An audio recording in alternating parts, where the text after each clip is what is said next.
ਕਿਸਾਨ ਆਪਣੀਆਂ ਲਟਕਦੀਆਂ ਮੰਗਾਂ ਨੂੰ ਲੈ ਕੇ ਦਿੱਲੀ ਜਾਣ ਲਈ ਪੰਜਾਬ ਹਰਿਆਣਾ ਦੀਆਂ ਸਰਹੱਦਾਂ ਤੇ ਬੈਠੇ ਹਨ। ਕਿਸਾਨ ਜਿੱਥੇ ਦਿੱਲੀ ਜਾਣ ਲਈ ਕਾਹਲੇ ਹਨ ਤਾਂ ਦੂਜੇ ਪਾਸੇ ਪ੍ਰਸ਼ਾਸਨ ਵੀ ਕਿਸਾਨਾਂ ਨੂੰ ਰੋਕਣ ਲਈ ਪੂਰੀ ਵਾਲ ਆ ਰਿਹਾ ਹੈ। ਹੁਣ ਕਿਸਾਨਾਂ ਨੂੰ ਰੋਕਣ ਲਈ ਪ੍ਰਸ਼ਾਸਨ ਵੱਲੋਂ LARD ਦੀ ਵਰਤੋਂ ਕੀਤੀ ਜਾਵੇਗੀ। ਸਿੰਘੂ ਬਾਰਡਰ ਤੇ ਪ੍ਰਸ਼ਾਸਨ ਨੇ ਇਹ ਰਣਨੀਤੀ ਤਿਆਰ ਕੀਤੀ ਹੈ ਕਿ ਸੜਕਾਂ ਵਿਚਾਲੇ ਵੱਡੇ ਟੋਏ ਪੁੱਟੇ ਜਾਣਗੇ ਤੇ ਕਿਸਾਨਾਂ ਨੂੰ ਰੋਕਣ ਲਈ ਲੌਂਗ ਰੇਂਜ ਐਕੋਸਟਿਕ ਡਿਵਾਈਸ ਤਾਇਨਾਤ ਕੀਤੇ ਜਾਣਗੇ। ਦੱਸ ਦਈਏ ਕਿ ਕਿਸਾਨਾਂ ਨੂੰ ਰੋਕਣ ਦੇ ਲਈ ਪਹਿਲਾਂ ਵੀ ਪ੍ਰਸ਼ਾਸਨ ਵੱਲੋਂ ਵੱਡੀਆਂ ਰੁਕਾਵਟਾਂ ਖੜੀਆਂ ਕੀਤੀਆਂ ਗਈਆਂ, ਜਿਨ੍ਹਾਂ ਵਿੱਚ ਪਹਿਲਾਂ ਸੜਕਾਂ ਤੇ ਲੋਹੇ ਦੀਆਂ ਕੀਲਾਂ ਲਾ ਕੇ 7 ਪਰਤਾਂ ਦੇ ਵਿੱਚ ਬੈਰੀਕੇਡਿੰਗ ਕੀਤੀ ਗਈ। ਵੱਡੀ ਗਿਣਤੀ ਦੇ ਵਿੱਚ ਪੁਲਿਸ ਫੋਰਸ ਅਤੇ CRPF ਤਾਇਨਾਤ ਕੀਤੀ ਗਈ। ਅਥਰੂ ਗੈਸ ਦੇ ਗੋਲੇ ਡਰੋਨ ਰਾਹੀਂ ਕਿਸਾਨਾਂ ਤੇ ਸਿੱਟੇ ਗਏ। ਪਲਾਸਟਿਕ ਦੀਆਂ ਗੋਲੀਆਂ ਵੀ ਚਲਾਈਆਂ ਗਈਆਂ।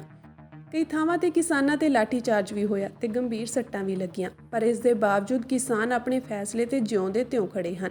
ਹੁਣ ਪ੍ਰਸ਼ਾਸਨ ਨੇ ਕਿਸਾਨਾਂ ਨੂੰ ਰੋਕਣ ਦਾ ਇਹ ਰਸਤਾ ਲੱਭਿਆ ਹੈ। ਜੇਕਰ ਗੱਲ ਕਰੀਏ ਲੌਂਗ ਰੇਂਜ ਐਕੋਸਟਿਕ ਡਿਵਾਈਸਾਂ ਦੀ, ਤਾਂ ਇਹ ਇੱਕ ਲੰਮੀ ਸੀਮਾ ਦੇ ਧੁਨੀ ਯੰਤਰ ਹਨ ਜਿਨ੍ਹਾਂ ਨੂੰ ਆਮ ਤੌਰ ਤੇ ਧੁਨੀ ਤੋਪ ਵਜੋਂ ਜਾਣਿਆ ਜਾਂਦਾ ਹੈ। ਇਹ ਇੱਕ ਵਿਸ਼ੇਸ਼ ਕਿਸਮ ਦੇ ਲਾਊਡ ਸਪੀਕਰ ਹਨ ਜੋ ਉੱਚ ਪਿਚ ਅਸਹਿਣਯੋਗ ਆਵਾਜ਼ ਪੈਦਾ ਕਰਦੇ ਹਨ। ਇੱਕ ਡਿਵਾਈਸ ਦਾ ਭਾਰ 6.8 ਕਿਲੋਗ੍ਰਾਮ ਅਤੇ 150 ਕਿਲੋਗ੍ਰਾਮ ਦੇ ਵਿਚਕਾਰ ਹੈ ਅਤੇ ਇਹ 152 ਡੈਸੀਬਲ ਤੱਕ ਆਵਾਜ਼ਾਂ ਕੱਢ ਸਕਦਾ ਹੈ।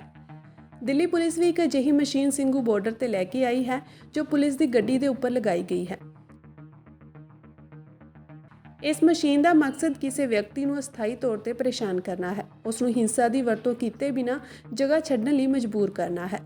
ਮੰਗਲਵਾਰ ਨੂੰ ਹਰਿਆਣਾ ਪੁਲਿਸ ਨਾਲ ਝੜਪਾਂ ਵਿੱਚ ਦੋਵਾਂ ਧਿਰਾਂ ਨੂੰ ਸੱਟਾਂ ਲੱਗੀਆਂ ਸਨ, ਕਿਉਂਕਿ ਪੁਲਿਸ ਨੇ ਕਿਸਾਨਾਂ ਨੂੰ ਖੰਡਾਉਣ ਲਈ ਅਥਰੂ ਗੈਸ ਅਤੇ ਪਾਣੀ ਦੀਆਂ ਤੋਪਾਂ ਦਾ ਸਹਾਰਾ ਲਿਆ। ਹਰਿਆਣਾ ਵਿੱਚ ਪੁਲਿਸ ਨੂੰ ਅਥਰੂ ਗੈਸ ਦੇ ਡੱਬੇ ਸੁੱਟਣ ਵਿੱਚ ਡਰੋਨ ਦੀ ਵਰਤੋਂ ਨੂੰ ਲੈ ਕੇ ਸਿਆਸੀ ਪਾਰਟੀਆਂ ਵੱਲੋਂ ਆਲੋਚਨਾ ਕੀਤੀ ਜਾ ਰਹੀ ਹੈ। ਕਿਸਾਨਾਂ ਦੇ ਦਿੱਲੀ ਚਲੋ ਮਾਰਚ ਦੇ ਮੱਦੇਨਜ਼ਰ ਸਿੰਘੂ ਬਾਰਡਰ ਤੋਂ ਦਿੱਲੀ ਵਿੱਚ ਤੁਹਾਡਾ ਸਵਾਗਤ ਹੈ ਦਾ ਸਾਈਨ ਬੋਰਡ ਵੀ ਹਟਾ ਦਿੱਤਾ ਗਿਆ ਹੈ ਅਤੇ ਸਿੰਘੂ ਬਾਰਡਰ ਤੇ ਰੈਪਿਡ ਐਕਸ਼ਨ ਫੋਰਸ ਦੇ ਜਵਾਨ ਤਾਇਨਾਤ ਕਰ ਦਿੱਤੇ ਗਏ ਹਨ।